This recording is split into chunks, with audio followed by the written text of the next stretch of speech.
Welcome couch ninjas, backyard breachers, and tactical technicians. Today we're talking about one of the slickest marketing terms to hit the 21st century and the practicality of products bearing the tactical label. Is it tactical or is it craptical?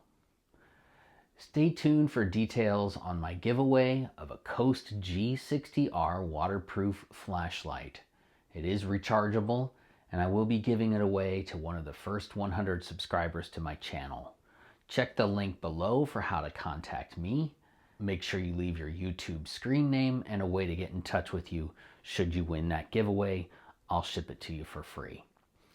Let me first say, I'm no Tier 1 operator. I'm no bushcraft master, and I'm not on a SWAT team.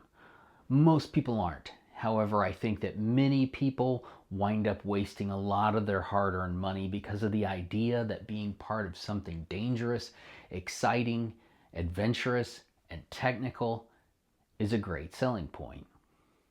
I did serve some time briefly as an EMT, a firefighter trainee, and I've learned and taught others about self-defense, situational awareness, how to spot quality gear, and most importantly, how to get the highest quality gear for your own budget. That said, I'm not the kind of person who's looking for something tactical. Let me tell you why. This video has 3 parts.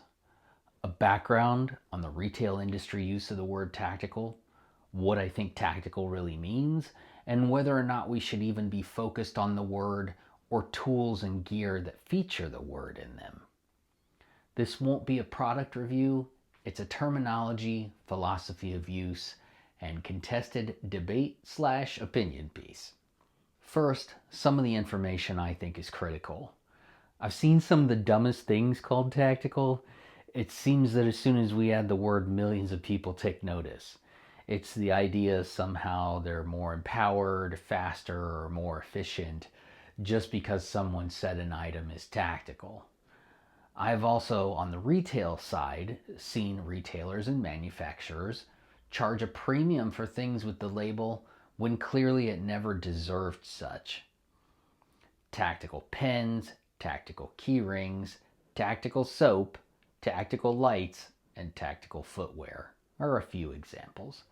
Much of it poor quality and workmanship, or they're trying to incorporate too many things into one piece, like the old hollow handle Rambo knives with compasses on them from when I was a kid. We thought they looked cool, but they were craptical, not tactical. Be wary of craptical. Craptical capitalizes on what my 9-year-old calls pay to win, which I think is quite wise. Just because something's aesthetically tactical or can serve as a talisman of toughness doesn't give the user skills or the mindset. It may be even more dangerous than it is useful. It may break or fall apart when you need it most.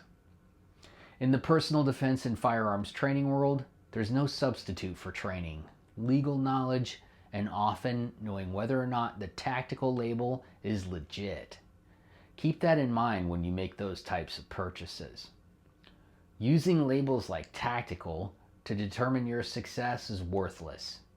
Using your brain to determine the best tool for the job on a budget, to innovate with what you have, or to find something basic yet suitable is priceless. Tactical is a subjective word. Though there never have been any rules about using the term, I think there should be. Something isn't tactical just because I say it is. It isn't tactical because a fire department or Delta Force or anyone else uses it. It isn't always about associating with a group to have a product be tactical. Tactical refers to a technique, and there may be tools that combine with a technique in order for it to be used tactically, with the root word being tactic. For example, I eat my food with a fork.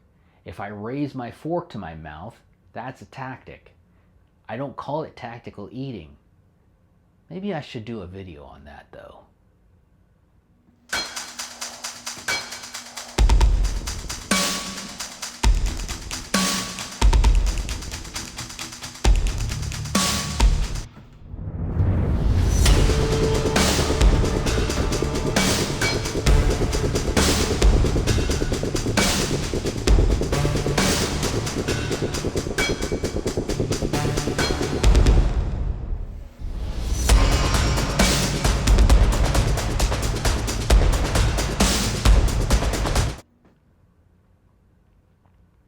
If you do tactical eating, make sure to like and subscribe or leave a comment.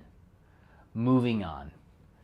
Tactics are techniques used, usually during combat, sports, or business, for an effect. Throwing a grenade is a tactic. Running a screen is a tactic. Creating product videos are tactics. The items we use during tactics or techniques may be considered tactical by that definition. However, when we take these items or ordinary household or shop items and use them in non-life-threatening, average situations, they're not tactical.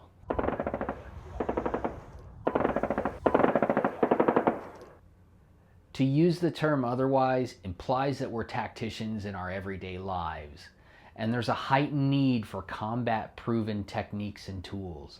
Most of us aren't being manhandled by an oversized adversary, detonating something, or performing deep sea diving. We're typically using things in the outdoors, in our garages, and in our homes. Yet we'd like to think that should the need arise, we would have at our disposal a pro-grade set of skills and tools to bring to bear on whatever problems there are.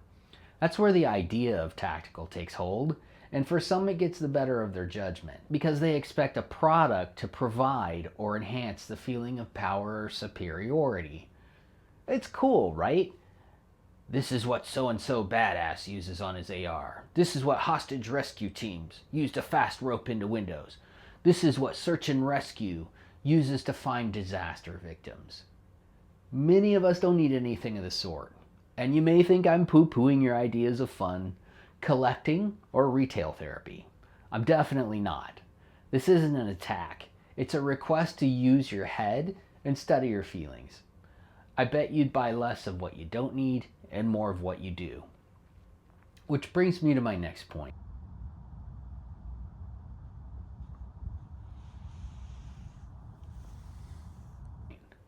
Strategy. Strategy employs tactics, tacticians, and tactical tools. Strategy is the goal here at Practically Reviewed, namely money-saving strategy, and secondly, that our mind has greater potential than any product we could ever buy.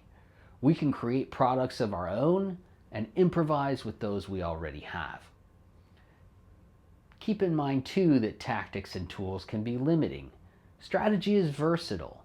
Good tacticians are good strategists. Which leaves me with the question, why all this emphasis on tactical? Do we need large collections of things we think are cool to get the job done? How many knives do we need? How many lights, packs, or fire starters? I know, I'm guilty. Let's look at limiting what we buy so we can maximize what we have. How many ways can we use the next thing we buy? Are there multiple uses for it? Or is it just going to sit around and collect dust? Don't get me wrong, I do see the need for task-specific products, as various tasks call for various tools. What we use should be mission-specific.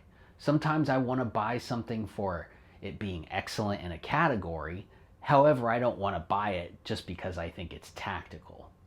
I'm tactical in employing strategy. Strategy says, what's the problem?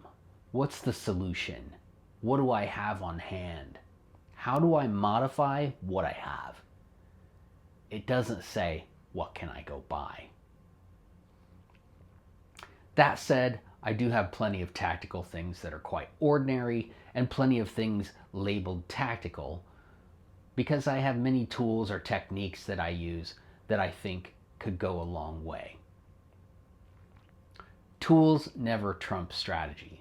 Mindset and training do more for us than purchasing an official tactical product or a Craptical product. In order for something to be tactical for me with that label and to buy it, it has to have exceptional durability and real world use among professionals. Proven types of use. It's not about brand name. It could be a second tier brand as long as there is that backup for it. I'm not saying you should never buy something because it might be mislabeled tactical. I'm saying save your money. So what's your take on tactical? What's the most valuable tactical item you've purchased? What is Craptical? Lastly, Practically Reviewed isn't a tactical channel. However, I think it's important to let you know my philosophy on the term so I can pass the savings on to you. I appreciate you sitting in on this one with me. Check out my other videos for product testing and reviews and make your adventure affordable. Like, subscribe, and comment, and I'll see you next time on Practically Reviewed.